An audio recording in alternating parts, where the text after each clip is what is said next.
దేవుడు నాకు ఇచ్చిన ఈ శ్రేష్టమైన ఉన్నతమైనటువంటి ఆ సమయాన్ని బట్టి దేవునికి మహిమ ఘనత ప్రభావములు కలుగును గాక. ఆమేన్. ఈ శుక్రవారపు ప్రార్థన బట్టి దేవుని బిడ్డలకి అందరికీ నా నిండు హృదయపూర్వక వందనాలు, ప్రత్యేక శుభములు తెలియపరుస్తున్నాను. కీర్తనలు 103వ కీర్తనలో ఉన్నటువంటి కొన్ని ప్రాముఖ్యమైనటువంటి మాటలు ఈ దిన మనం ధ్యానం చేద్దాం. కీర్తనలు 103వ కీర్తన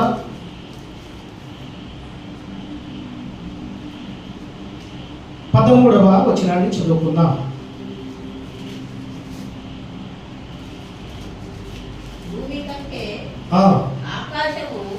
భూమి కంటే ఆకాశము ఎంత ఉన్నతముగా ఉన్నదో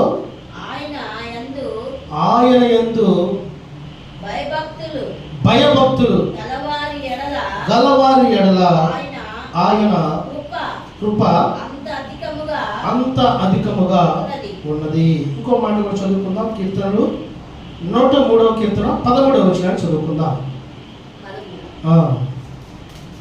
కీర్తనలు 103వ కీర్తన 13వ వచనాన్ని చదువుకుందాం.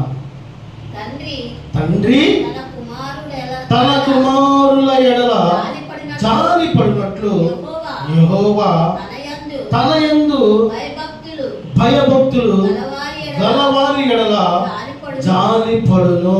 హల్లెలూయా. ఇక్కడ దేవుడి వాక్యము తెలియపరుస్తుంది, తండ్రి అయిన దేవుడు కుమారుని ఎదుట జాలి పడినట్లు దేవుని యొక్క బిడ్డల పట్ల దేవుడు జాలిపడి ఉండేటువంటి స్థితి, దేవుడు ప్రేమించేటువంటి స్థితి, దేవుడు కరుణించేటువంటి స్థితి మనం కలిగి ఉండాలంటే దేవుని యందు భయభక్తి కలిగి ఉండే వాళ్ళగా మనము ఉండాలి. ఈనాడు సంఘాల్లో మనం చూస్తూ ఉంటే చాలా మంది భయము భక్తి కలిగినట్లు ఉంటున్నారు, కానీ ఏదో ఒక సందర్భంలో ఏదో ఒక విషయంలో ఏదో ఒక సమయంలో కొన్ని సందర్భాలు పక్కకి తొలగిపోయేవారు ఉంటున్నారు. ప్రియులారా, దేవుని యొక్క జాలి మన మీద ఉండాలంటే మొదటిగా మన జీవితంలో, మన నడవడికలో, మన క్రియల్లో, మన భక్తిలో, మన మాటలో, మన చూపులో, మన నడవడికలో, మన యొక్క స్థితిగతుల్లో, సమస్త విషయాల్లో దేవుని యందు మాత్రమే భయము భక్తి కలిగి ఉండే వారంగా మనము ఉండాలి. ఎవరైతే దేవుని యందు భయము భక్తి కలిగి ఉంటారో వారు దేవునిచే దీవించబడతారు. హల్లెలూయా. ఎవరైతే దేవుని యందు భయము భక్తి కలిగి ఉంటారో వారు దేవుని కృపను పొందుకుంటారు. ఎవరైతే దేవుని యందు మాత్రమే భయము భక్తి కలిగి ఉంటారో వారి జీవితంలో ఉన్నతమైనటువంటి కృపతో దేవుడు నడిపిస్తాడు. దేవునికి స్తోత్రము కలుగును గాక. హల్లెలూయా. ఈ శుక్రవారము ఈ ప్రార్థన బట్టి మనం గమనించాల్సింది ఏంటంటే, తండ్రి అయిన దేవుడు మన మీద జాలిపడేటువంటి ఆ జీవితము మనం కలిగి ఉండాలంటే మొట్టమొదటిగా దేవుని యందు మాత్రమే మనము భయము భక్తి కలిగి ఉండాలి.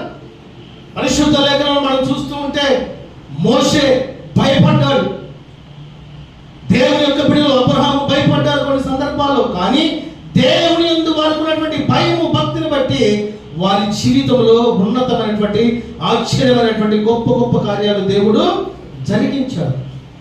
ఈ దినాన్ని బట్టి మనం గమనిస్తే మన జీవితాల్లో కూడా ఏ శోధన ఉన్నా, ఏ బాధ ఉన్నా, ఏ వేదన ఉన్నా, ఏ ఇబ్బందులు ఉన్నా, మనము దేవుని యందు మన జీవితం ఎలాగుంది, దేవునిలో మన భక్తి ఎలాగుంది, దేవుని వాక్యానుసారమైనటువంటి భక్తి జీవితము, యథార్థత, ఆయన నడిపింపు, ఆయన ఆశీర్వాదము, ఆయన కృప, ఆయన కాపుదల మనం కలిగి ఉంటున్నామా లేదని గమనించి ఇక నుంచైనా దేవుని యందు నీవు భయము భక్తి కలిగి ఉంటే నా ప్రభు నీకున్న ప్రతి బంధకాలు తొలగించును గాక.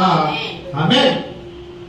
మోషే గారు ఇశ్రాయేలు ప్రజలను నడిపించాలంటే చాలా భయపడ్డాడు, కానీ తనకు దేవుని మీద ఉన్నటువంటి భయము భక్తిని బట్టి ఉన్నతమైనటువంటి ఆశీర్వాదముతో దేవుడు నడిపించాడు. దేవునికి మహిమ కలుగును గాక.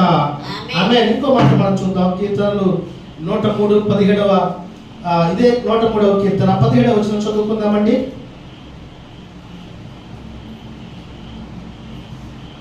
ఆయన నిబంధనను గైకొనొచ్చు ఆయన కట్టడలను అనుసరించి నడుచుకొను వారి మీద యెహోవా యందు భయభక్తులు గలవారి మీద ఆయన కృప యుగ యుగములు నిలుచును. ఆయన నీతి వారికి పిల్ల పిల్ల తరముల నిలుచును. హల్లెలూయా. రెండోదిగా మనము దేవుని యందు భయము భక్తి కలిగి ఉంటే దేవుని కృప మన మీద నిలిచి ఉంటుంది. అంత మాత్రమే కాకుండా మన పిల్లల్ని, వారి పిల్లల్ని తరతరాలని దేవుడు కాపాడుతాడు, తరతరాలని దేవుడు ఆశీర్వదిస్తాడని తెలియపరుస్తున్నాడు. అయితే ఆయన నిబంధనలు గైకొనొచ్చు, ఆయన కట్టడలను అనుసరించి నడుచుకొని వారి మీద. ఈనాడు దేవుని వాక్యానుసారంగా మనం నడుస్తున్నామా? దేవుని వాక్యానికి లోబడుతున్నామా? వాక్యమైన దేవుడు కృపాసత్య సంపూర్ణుడై మన మధ్య సంచరించిన దేవుని యొక్క ఆలోచన, ఆత్మీయ శక్తి, ఆత్మీయ నడిపింపు, ఆత్మీయమైనటువంటి కృపావరణను మనం పొందుకుంటున్నామా అనేటువంటి ఆలోచన మనం కలిగి ఉండాలి. అందుకని పరిశుద్ధాత్ముడు తెలియపరుస్తున్నటువంటి మాట, యెహోవా యందు భయభక్తులు గల వారి మీద ఆయన కృప యుగయుగములు నిలుచును. హల్లెలూయా. కృపాక్షేమము నీ శాశ్వత జీవము, నా జీవిత కాలమంతయు నీవు దయచేయువాడు, మహోన్నతమైన నీ ఉపకారములు తలంచుచు అనుక్షణము పరవశించనా, నీ కృపలోనే పరవశించనా. హల్లెలూయా. దేవుని కృప మన మీద ఉంటే మన ప్రార్థనకి జవాబు మనం పొందుకుంటామండి. దేవుని కృప మన మీద ఉంటే మనకి ఎన్ని సమస్యలు, బాధలు, నిందలు, అవమానాలు, నిట్టూర్పులు, వేదనలు, శోధనలు వచ్చినా ఆ కృప మనల్ని కాపాడుతుంది. హల్లెలూయా. అందుకని యోబు జీవితంలో నీతిమంతుడు, యథార్థవంతుడు, చెడుతనాన్ని విసర్జించిన వాడు, దేవుని యందు భక్తి కలిగిన వాడు అయినప్పటికీ అపవాది చేత శోధింపబడిన దేవుని కృప చేత రక్షింపబడి 200గా ఆశీర్వదింపబడ్డాడు. హల్లెలూయా. కనుక మనము కూడా మన యొక్క దేవుని యొక్క ఉన్నతమైనటువంటి కృపను పొందుకోవాలంటే మనము దేవుని యందు భయము భక్తి కలిగి ఉండాలి. యెహోవా యందు భయభక్తులు గల వారు ఎలాగో ఆశీర్వదింపబడినని 128 కీర్తనలో అనేకమైనటువంటి మాటలు దేవుడు తెలియపరుస్తున్నాడు. ఈనాడు చాలా మంది యొక్క జీవితాలు చూస్తుంటే భక్తి కలిగి ఉన్నవారుగా ఉంటున్నారు, కానీ ఏదో ఒక సందర్భంలో భక్తి లేనటువంటి జీవితం కలిగి ఉంటున్నారు. అందుకనే ఈ సమస్యలు, ఈ శోధనలు, ఈ వేదనలు ఎదురవుతూ ఉన్నాయి. ప్రియులారా, దేవుని యందు మాత్రమే నీవు భయము భక్తి కలిగి ఉంటే నీ జీవితాన్ని దేవుడు ఆశీర్వాదకరంగా మారుస్తాడు. దేవుని యందు మాత్రమే నీవు భయము భక్తి కలిగి ఉంటే దేవుని కృపతో నీవు నింపబడతావు. ఇంకా మనం చూడగలిగితే పరిశుద్ధ లేఖనములో దేవుడు తెలియపరుస్తున్నటువంటి మాట, ఆయన కృప యుగయుగములో నిలుచును, ఆయన నీతి వారికి పిల్ల పిల్ల తరములకు నిలుస్తూ ఉంటుందండి కదా. మనం భయము భక్తి కలిగి ఉంటే మన తరాల దేవుడు కృపతో నింపుతాడు, కాపాడుతాడు, పోషిస్తాడు, బలపరుస్తాడు, స్థిరపరుస్తాడు, నడిపిస్తాడు. ఎన్ని ఉపద్రవాలు మనకు వచ్చినా నేను నీకు తోడుగా ఉన్నానని దేవుడే మనల్ని బలపరుచును గాక. ఆమేన్. 11వ వచనం చదువుకుందాం. ఇదే 103వ కీర్తన 3వ పాయింట్ 11వ వచనం చదువుకుందాం. భూమి కంటే ఆకాశం ఎంత ఉన్నతముగా ఉన్నదో ఆయన యందు భయభక్తులు గల వారి ఎడల ఆయన కృప అంత అధికముగా ఉన్నది. హల్లెలూయా. చూడండి, భూమిని, ఆకాశాన్ని మనం కొలత వేయగలమా? మనం ఆలోచన చేయగలమా? కానీ ప్రభువు యొక్క ఉన్నతమైనటువంటి భక్తిలో మనం ఎదగలిగితే, దేవుని యందు మాత్రమే మనం భయము భక్తి కలిగి ఉండగలిగితే ఆ ఇంటి వారి మీద ఆయన కృప అధికముగా ఉన్నదంటండి. ఈనాడు చాలా మంది జీవితంలో నేను బాగానే ఉన్నాను, నేను ఆరోగ్యంగానే ఉన్నాను, నేను దీవించబడుతున్నాను, నేను ఆశీర్వదింపబడుతున్నాను, నేను నా కుటుంబం బాగానే ఉంది అనుకుంటున్నారు, కానీ దేవుని యందు మాత్రమే భయము భక్తి కలిగి ఉండటాన్ని బట్టి మన యొక్క తల్లిదండ్రులు లేకపోతే మన పితరులు దేవుని మీద వారు ఆధారపడి భయము భక్తి కలిగిన జీవితాన్ని బట్టి మన జీవితాల్లో కొన్ని సందర్భాల్లో ఇబ్బందులు, నిందలు, అవమానాలు ఉన్నప్పటికీ మన జీవితాన్ని దేవుడు ఇంతవరకు ఘనపరుస్తూ నడిపిస్తూ బలపరుస్తున్నాడు. హల్లెలూయా. కరోనాలో ఎవరు కాపాడండి మనల్ని? కరోనాలో పెట్టలు చనిపోయారు చాలా మంది. ఇదిగో ₹1,00,00,000 ఇద్దామన్నా లేదు ఛాన్స్. డాక్టర్లు చేతులు ఎత్తేసారు, హాస్పిటల్ ఫుల్ అయిపోయి, హాస్పిటల్ ఏమన్నా చూడటానికి వెళ్ళడానికి మనకు భయం, ఎవరన్నా రావాలంటే మనకు భయం, షేక్ హ్యాండ్ ఇవ్వాలంటే భయం, మాట్లాడాలంటే భయం.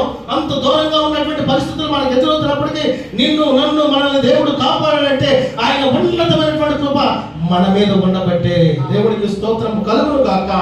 హల్లెలూయా. కనుక ప్రియులారా, దేవుడు భూమి కంటే ఆకాశము కంటే ఎంత ఉన్నతముగా ఉన్నదో ఆయన యందు భయము భక్తి కలిగి ఉంటే అదే ఉన్నతముగా ఆయన కృపతో మనల్ని దేవుడు నింపును గాక. హల్లెలూయా. చివరి మాట, 3వ మాట, సామెతలు గ్రంథము, జ్ఞాని అయిన సొలొమోను రచించిన సామెతల గ్రంథము 3వ అధ్యాయము 12వ వచనాన్ని చదువుకుందామండి. సామెతల గ్రంథము 3వ అధ్యాయము 12వ వచనం. తండ్రి తనకు ఇష్టడైన కుమారుని గద్దించు రీతిగా యెహోవా తాను ప్రేమించు వారిని గద్దించును. హల్లెలూయా. చూడండి, తండ్రి తనకి ఇష్టమైన కుమారుని గద్దించు రీతిగా. ఇలాంటి కుటుంబాల్లో చూస్తూ ఉంటే, ఇదిగో కుమారుడా, వాడి సమాసం మంచిది కాదు, వాడితో వద్దు. ఇదిగో కుమార్తె, నీ జీవితము, నీ స్థితిగతులు ఇదిగో జాగ్రత్తగా ఉండు, హాస్టల్లో జాగ్రత్తగా ఉండు, చదువులో జాగ్రత్తగా ఉండు అని తండ్రి కుమారులకి కుమార్తెలకి ఏ రీతిగా అయితే గద్దిస్తూ ఉంటాడో, దేవుడు కూడా కొన్ని సందర్భాలు మనల్ని గద్దిస్తాడు. మన ఉన్న స్థితిగతులు సరిచేయాలని ఆలోచన కలిగి ఉంటాడు. ప్రియులారా, దేవుని యొక్క ఉన్నతమైనటువంటి కృపను పొందుకోవాలన్నా, దీవించబడాలన్నా, ఆశీర్వదించబడాలన్నా, మనము ఈ లోకములో ఎవరికి భయపడకుండా దేవునికి భయపడే స్థితి నువ్వు కలిగి ఉంటే, నిన్ను చూసి అనేక మందిని భయపడే ఆ గొప్ప కృప దేవుడు మనకు దయచేయును గాక. హల్లెలూయా. ఈ రీతిగా భయపడాలంటే వారు ప్రార్థనా యోధులు, వారు పరిశుద్ధులు, వారు పరిశుద్ధమైన యాజకులని మనల్ని చూసి అపవాది భయపడే రీతిగా మనం ఉండాలంటే, మొదటగా నిన్ను సృష్టించిన నీ తండ్రి అయిన దేవుణ్ణి నీవు ఘనపరచాలి, ఆరాధించాలి. ఆయన వాక్యానికి లోబడి ఆయన చిత్త ప్రకారం జీవిస్తూ దేవుని యందు మాత్రమే భయము భక్తి కలిగి ఉండగలిగితే ప్రభు యొక్క ప్రేమను మనం పొందుకుంటాం, ప్రభు యొక్క కృపను మనం పొందుకుంటాం, ప్రభు యొక్క ఆలోచన మనం పొందుకుంటాం. తద్వారా మనము, మన కుటుంబాలు దేవుడు ఆశీర్వాదకరంగా మన యొక్క స్థితిగతుల్లో ఆయన ఉన్నతమైనటువంటి కృపతో నడిపించి బలపరచును గాక. హల్లెలూయా. యెహోవా తాను ప్రేమించు వారిని గద్దించును. దేవుడు మనల్ని ప్రేమిస్తున్నాడు కనుకనే ఇదిగో కుమారుడు, కుమార్తె, నువ్వు ప్రార్థన చేసుకో. ఇదిగో ఈ శోధన పోయింది, వేదన పోయింది, నీ జాగ్రత్తగా ఉండు, నీ మాట జాగ్రత్త, నీ చూపు జాగ్రత్త, నీ నడవడిక జాగ్రత్త, నీ క్రియల జాగ్రత్త, నీ ఆలోచన జాగ్రత్తని దేవుడు మనల్ని గద్దిస్తాడు. ఎందుకంటే దేవుడు నిన్ను నన్ను మనల్ని ప్రేమించు వాడై ఉన్నాడు. అందుకనే పరిశుద్ధ లేఖనంలో దేవుడు తెలియపరుస్తున్నాడు, ఆయన ప్రేమా స్వరూపి అయి ఉన్నాడు. కనుక మనము దేవుని యందు మాత్రమే భయము భక్తి కలిగి ఉందాం, ఆయన ఉన్నతమైనటువంటి కృపను పొందుకుందాం. మనము మన తరతరాలను ప్రభువుకి ఇష్టమైనటువంటి జీవితం కలిగి ఉండాలంటే మొదటగా నీవు దేవుని యందు మాత్రమే భయము భక్తి కలిగి ఉంటే, ఒకవేళ నీ కుటుంబంలో ఉన్నటువంటి వారు కొద్దిగా నీ ఆలోచన విధానం కాకుండా లోకానుసారంగా ఉన్నప్పటికీ ప్రభువే వారి హృదయాన్ని సరిచేసి నీ ప్రార్థన బట్టి వారిని కాపాడుతాడు. నీ భక్తిని బట్టి వారి యొక్క పిల్లల్ని ఆశీర్వాదంగా దేవుడు మారుస్తూ ఒకనొక దినమున ఏ రీతిగా అయితే నీ కుటుంబం ఉండాలని ఆలోచన కలిగి ఉన్నావు, అంతకంటే అత్యధికముగా నా ప్రభు నీ కుటుంబాన్ని మార్చి, నీ జీవితాన్ని మార్చి ఆయన ఉన్నతమైనటువంటి ఆలోచనతో మన కుటుంబాన్ని దేవుడు సరిచేసి నడిపించును గాక. ఆమె పరిశుద్ధాత్ముడు ఈ మాటలన్నింటినీ మన వినికిడిలో ఆశీర్వదించి దీవించును గాక. ఆమె ప్రార్థన చేసుకుందాం. మహాపరిశుద్ధుడా, పరలోకపు తండ్రి, గొప్ప దేవ, నీ ఘనమైన ఉన్నతమైన నామాన్ని బట్టి స్తోత్రాలు తండ్రి. ఇదిగో ఈ శుక్రవారపు దినమనైనా తండ్రి, ఇచ్చి రీతిగా నాయన ప్రభా మందిరం పనుల విషయం వచ్చి నీ ప్రార్థన నాయన ప్రభా ఈ దాసుల ద్వారా బహుసూటిగా మాతో మీరు మాట్లాడి ఉన్నారు.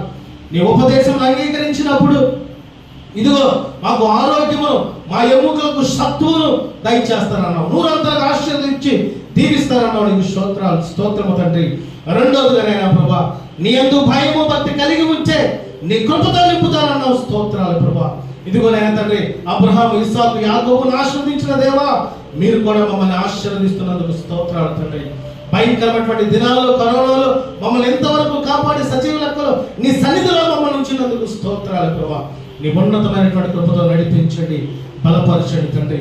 ఇదిగోనైనా ప్రభా మందిర నిర్మాణం కొరకు వచ్చినటువంటి దైవజనుడు పీటర్ గారిని బట్టి ప్రార్థిస్తున్నాడు, మేస్త్రి గారిని బట్టి ప్రార్థిస్తున్నాం ప్రభా. ఇదిగోనైనా ప్రభా విశ్వాసనైనా ప్రభా దేవమ్మ గారిని బట్టి ప్రార్థిస్తున్నాను, సంఘ బిడ్డలందరిని బట్టి పేరు పేరున ప్రార్థిస్తున్నాను తండ్రి.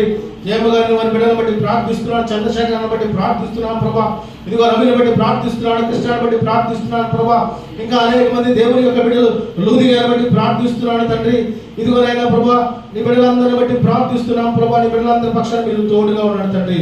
జ్యోతిని బట్టి ప్రార్థిస్తున్నాడు. దీవించండి, ఆశీర్వదించండి. వారి బిడ్డలు మీరు కారణాన్ని తండ్రి మీ కృపలో జ్ఞాపకం చేసుకోమని ప్రార్థిస్తూ, ఈ మైక్ శబ్దం ద్వారా దేవుని మాట్లాడుతున్న ప్రతి బిడ్డ కూడా మీ యందు భయము భక్తి కలిగి మీ ద్వారా తండ్రి దీవించబట్టుకు, ఆశీర్వదింపబట్టుకు, నడిపించబట్టుకు, బలపరచబట్టుకు కృప దయచేయమని సమస్త మహిమ ఘనత ప్రభావాలు మీకే చెల్లిస్తున్నాం తండ్రి. మందిర నిర్మాణం బట్టి ప్రార్థిస్తున్నాం ప్రభా. రేపటి నుంచి మందిర నిర్మాణం తండ్రి చక్కగా జరగటానికి మీరు కృప చూపించండి. ఏ సమస్యలు తండ్రి, ఏ సమస్యలు, ఏ ఇబ్బందులు, ఏ ముడిదుడుకులు రాకుండా చక్కగా మందిర నిర్మాణం పూర్తయి ఇటు రీతిగా నేను హృదయపూర్వకంగా ఆరాధించి మహిమపరిచి కొనియాడేటువంటి అట్టి గొప్ప గొప్ప నూతన మందిరంలో మీరు మాకందరికీ దయచేయమని, మీరే తోడే ఉండి బలపరచమని నజరేయుడైన యేసుక్రీస్తు ప్రభువారి ఉన్నతమైన నామమున ప్రార్థించి అడిగి వేడుకొనుచున్నాము మా తండ్రి. ఆమె. ఇప్పుడు మన తండ్రి అయిన దేవుని యొక్క ప్రేమ, కుమారుడు యేసుక్రీస్తు ప్రభువారి ఉన్నతమైన కృప, పరిశుద్ధాత్మ యొక్క సన్నిధి సహవాసమును ఇదిగో వారి బిడ్డల ఎదురు ఈ యొక్క బిడ్డలైనటువంటి ప్రతి ఒక్కరు నీ యందు మాత్రమే భయము భక్తి కలిగి ఉండి తద్వారా దీవించబడటానికి, ఆశీర్వదించబడటానికి, వారి జీవితంలో సమస్యలు సరి చేసుకొని నీ ఉన్నతమైనటువంటి కృపలో ఆత్మీయమైనటువంటి బలం పొందుకోవడానికి కృప దయచేసి ప్రతి బిడ్డని నిండారు మీరు దీవించి ఆశీర్వదించమని ఆయన తండ్రి మీరు తోడుగా ఉండి ప్రతి బిడ్డ కూడా నీ ఉన్నతమైనటువంటి అడుగు చూడవలసినటువంటి కృప దయచేసి నీ బిడ్డలందరూ మీరు సమృద్ధిగా ఆశీర్వదించి దీవించుదురుగాక. ఆమేన్. మన ప్రభువును రక్షకుడైన యేసుక్రీస్తు ప్రభువారి ఉన్నతమైన కృప మీ అందరికీ తోడై ఉండును గాక. ఆమేన్. హృదయపూర్వకపు